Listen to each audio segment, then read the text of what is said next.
Perhaps we've all heard about the polar bears' problems. They have nowhere to go as the effects of global warming rapidly melts the Arctic ice sheets it once called home and leaves a vast and unlivable blue ocean in its stead. Its cousin, the grizzly bear, has reason to be upset as well.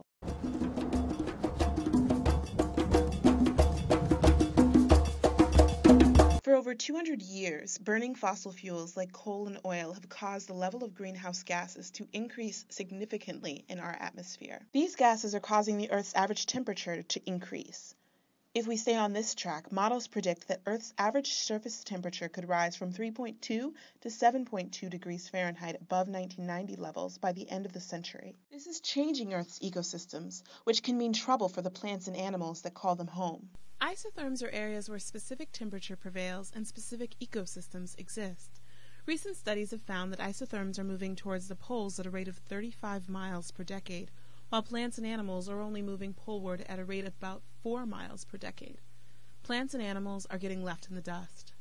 All plants and animals grow, reproduce, and survive only within specific ecosystems, and with these ecosystems changing, their survival now depends on their ability to move. But it's not so simple. Remember our friend the grizzly bear? Persistent climatic changes are causing pine beetles to live longer and multiply. They are now decimating the pine tree population all over the West, including at Yellowstone Park, where grizzly bears rely heavily on pine seeds for their core diet. The grizzly is becoming more desperate for food, and with other food sources diminished, his only option is to move north to a place where the pine beetle can't live year-round. But there are limited options.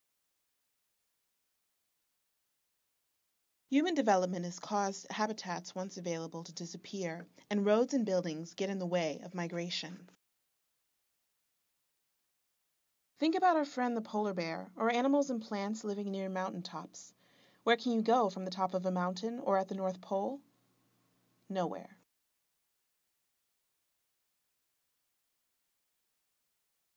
And what about the plants and animals that can't move at all?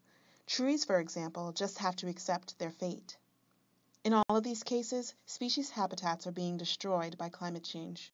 We talked to Professor David Wilkove, one of the world's leading experts on endangered species, to understand what this all means. What do we know about how climate change is likely to affect plants and animals? We know that historically, during times of climate change, species move around. Can we predict which species will move around? Perhaps to some extent, but not very accurately. And in particular, what we can't predict is how the loss of one species may affect others. So in essence, with climate change, what we're talking about is gambling with natural communities and ecosystems with unpredictable results. Stanford biologist Paul Ehrlich likes to compare species extinction to the case of someone who's popping rivets out of the wings of an airplane. You can probably remove a fair number of rivets without endangering the structural integrity of the plane, but at some point you remove enough and the plane doesn't fly. Similarly, we can probably lose some species, shuffle some species around with minimal impacts to our ecosystems, to our quality of life, but we are likely to come to a point where the loss of species very much affects the health and integrity of the ecosystems as well as our own welfare. We need strong ecosystems. As temperatures and precipitation levels change, crops may not be able to survive in the places we currently grow them. Ecosystems also provide us with materials such as wood, biofuels, and plant oils.